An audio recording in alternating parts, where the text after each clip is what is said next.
Bismillah. Pak Ustadz, jika hukum jual beli dagang, hukumnya bagaimana?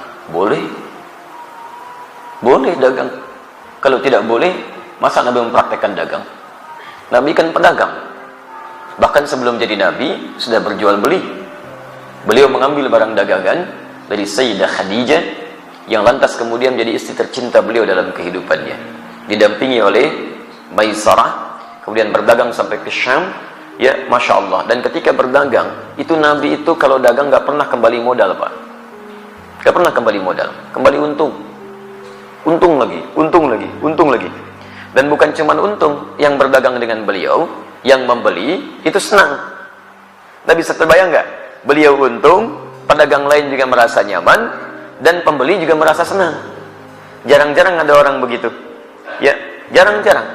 Kalau pedagang untung, biasanya pembeli kecewa, gitu kan? Baik, umumnya demikian. Baik, sedapat mungkin Anda tawar supaya mendapatkan kenyamanan.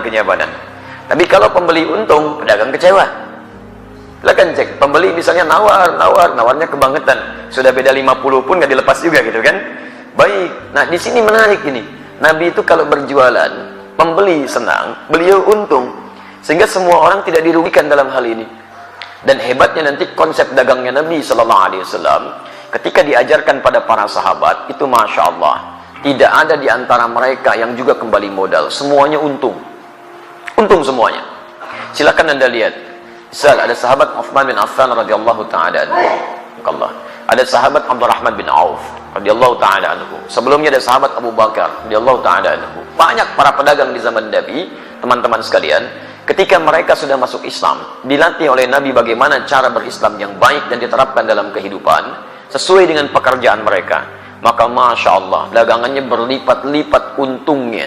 Bukan cuma untung dunia, tapi untung akhirat. Tidak sedikit di antara pedagang di masa Nabi bukan cuma kaya dalam urusan dunia yang asetnya sampai sekarang masih ada, tapi juga dijamin surganya tanpa hisab. Saya beri contoh, Uthman bin Affan radhiyallahu ta'ala anhu. Sebelum masuk Islam, pebisnis. Setelah masuk Islam, kayanya luar biasa. Silakan antum, saya berdoa mohon pada Allah, kalau yang belum umrah, belum haji, insya Allah diikhtiarkan ya, insya Allah mudah-mudahan dipercepat oleh Allah Subhanahu Wa Taala untuk bisa berhaji atau umrah. Nanti saat ke Madinah main ke satu tempat, terdapat di dalamnya tapak-tapak kesuksesan Uthman bin Affan radhiyallahu taala anhu. Di antaranya beliau masih punya aset sampai sekarang. Ada sumur yang pernah beliau bebaskan ketika dimonopoli oleh Yahudi. Mau minum, bayar. Kata Uthman, saya beli sampai semuanya akhirnya dibeli Uthman. Kemudian dibebaskan. Yang mau minum, ambil aja. Sekitaran area sekitarnya ada tanah cukup luas. Dibeli orang Uthman bin Affan radhiyallahu ta'ala anhu. Saya beli. Tanamin kurma. Yang lapar, ambil. Gak usah bayar. Yang haus, ambil. Gak usah bayar. Sampai sekarang area itu ada. Akan dibuat area perhotelan. Royaltinya disimpan di Bank Saudi, disedekahkan kepada umat muslim atas nama sahabat Uthman bin Affan radhiyallahu ta'ala anhu. Sampai sekarang masih ada. Abdurrahman bin Auf radhiyallahu ta'ala anhu. Itu diembargo, ya, bukan cuma diembargo, dirampas hartanya saat di Mekah. Pergi ke Madinah cuma pakaian yang melekat di badannya. Baik, begitu sampai di Madinah, diterima oleh orang paling kaya di Madinah. Kata orang ini, sami'tu annaka kunta ghaniyan bima ma'na. Saya dengar kamu jatuh fakir saat di Mekah. Kalau ingin kaya lagi, ambil setengah kekayaan saya. Kalau ingin menikah, cari pasangan, pilih pasangan terbaik di sini. Maka saya akan fasilitasi. Masya Allah. Teman-teman sekalian, apa jawabannya? Jazakallahu khairan bima ma'na. Semoga Allah berikan balasan terbaik untuk Anda. Arini ainal aswah. Cukup tunjukkan kepada saya di mana pusat bisnisnya. Dagang. Dipraktekkan ilmu dari Nabi. Modal cuma pakaian. 3 bulan jadi orang paling kaya nomor 3 di Madinah. 1 tahun jadi orang paling kaya di Madinah, yang kapaknya saja terbuat dari emas. Kapaknya, coba lihat, orang terkaya di Lampung belum tentu punya kapak ya. Orang terkaya di dunia, Bill Gates, 1.300 triliun hartanya. Tanya, punya kapak gak? SMS tuh pagi ini tanyain ya. Abdurrahman bin Auf setahun kapaknya terbuat dari emas. Modalnya apa? Cara bisnis Nabi. Nah, cara ini tidak menghalangi mereka untuk ibadah kepada Allah, kaya dan soleh. Silakan cek, buka kitabnya Imam An-Nawawi. Imam An-Nawawi punya kitab namanya At-Tibyan fi Adab Hamalatil Quran. Lihat versi Arabnya cetakan Darul Kutub Al-Islamiyah. Warnanya merah marun, halaman 38, paragraf yang pertama. baris satu sampai baris yang kedua paling atas sebelah kanan. Kata Imam An-Nawawi rahimahullah, sahabat Utsman bin Affan, Abdurrahman bin Auf, ada Abu Darda, itu orang-orang, ada lagi At-Tamimi, itu orang-orang yang luar biasa. Tamim Ad-Dari, bukan At-Tamimi, Tamim Ad-Dari, yaitu malamnya di antara kesibukan mereka masih bisa menunaikan tahajud sampai khatam Al-Quran. Sampai khatam Al-Quran. Jadi pendekatan kepada Allahnya luar biasa. Makanya Allah buka rezeki mereka lebih daripada yang lain. Jadi kalau Anda ingin dapatnya rumusnya begini. Kalau Anda punya permintaan yang lebih daripada orang lain, maka dekati Allah dengan cara ibadah yang lebih daripada orang lain. Orang lain tidur, Anda bangun. Orang lain sedikit-sedikit tidur, Anda sedikit tidur. Orang lain sedikit-sedikit makan, Anda sedikit makan. Puasa, rajin. Tahajud, rajin. Ikhtiar juga rajin. Nanti dengan ikhtiar itu Allah mudahkan jalan keluar Anda. Wa may yattaqillaha yaj'al lahu makhraja wa yarzuqhu min haitsu la yahtasib.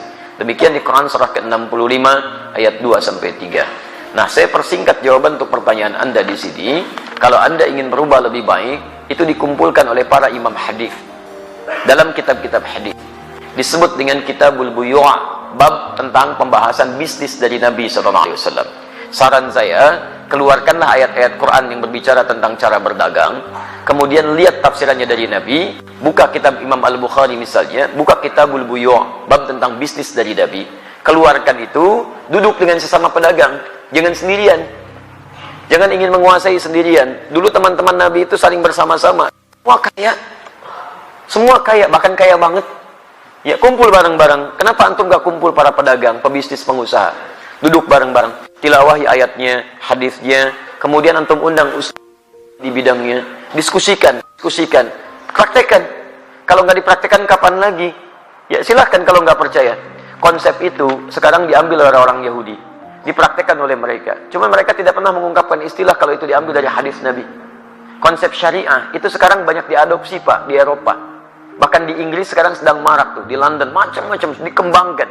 Ya, kemudian oleh Yahudi dirubah istilahnya di Ventura.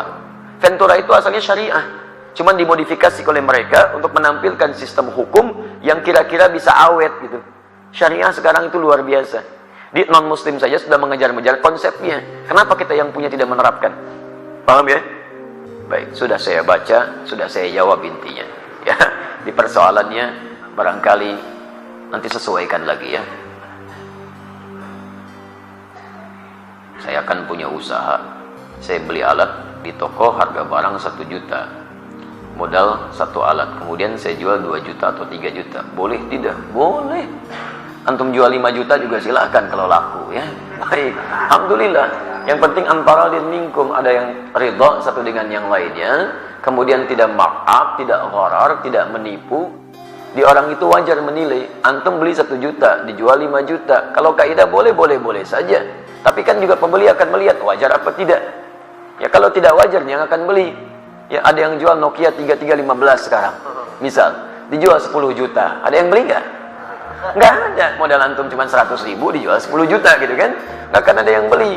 Jadi kalau misalnya antum ingin jualan seperti ini boleh saja. Lihat batas kewajaran, jangan menipu, jangan ada gharar. Kemudian yang paling penting juga hindari hal-hal yang dilarang seperti riba dan sebagainya.